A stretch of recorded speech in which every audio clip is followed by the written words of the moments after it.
This is the picturesque village of Pemberville, population 1350. Years ago, I heard a gentleman from town here describe it as peaceful Pemberville on the pastoral portage. And this is Pemberville Mayor Carol Bailey. Well, there's a lot of generational people here. People that have lived here, grandma lived here, great-grandma lived here. And maintaining that history amid progress is her priority. Take the brick street that we border on here. Probably be easier, cheaper for sure, to just asphalt it. It's the only brick street in town. There's significance there. You want to keep that. That street runs along this beautiful brick building that was built in 1892. It housed the jail, it housed the fire department, housed council chambers, and then it housed this. It was given the name Opera House because that lended some gravitas to it. I think there's only ever been one opera in here.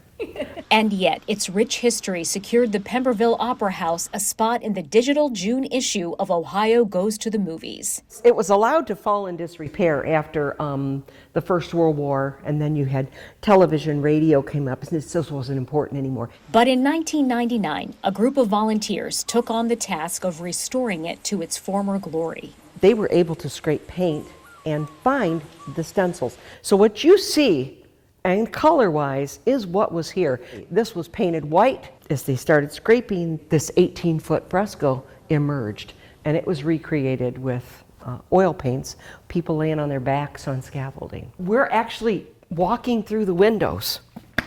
Everything you see is original, with the exception of the curtains, the chairs, and the light fixtures. That authenticity runs all the way to the stage, which was raked or sloped to improve sightlines for the audience.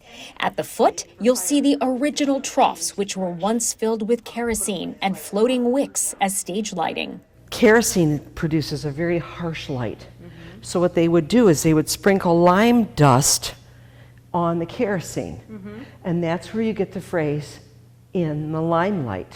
These are the original scenery slats, into which these original 9 by 10 foot backdrops were inserted and rolled onto stage. The house has since been modernized to include LED lighting and a sound system. But there are still plenty of little history bits to be discovered. In the corner was a garbage bag. Ready? However, we did not find garbage. We found a grand drape, and we've dated it to the 1920s, by the advertising that is on it. Beautiful, yes. The current grand drape was painted in 1905 and comes complete with a few strategically placed cigarette holes. And one is here, here, and here. And they are peek holes to see who's in the audience. So is Grandma out there? The back of that drape is peppered with the signatures of students who took the stage decades ago.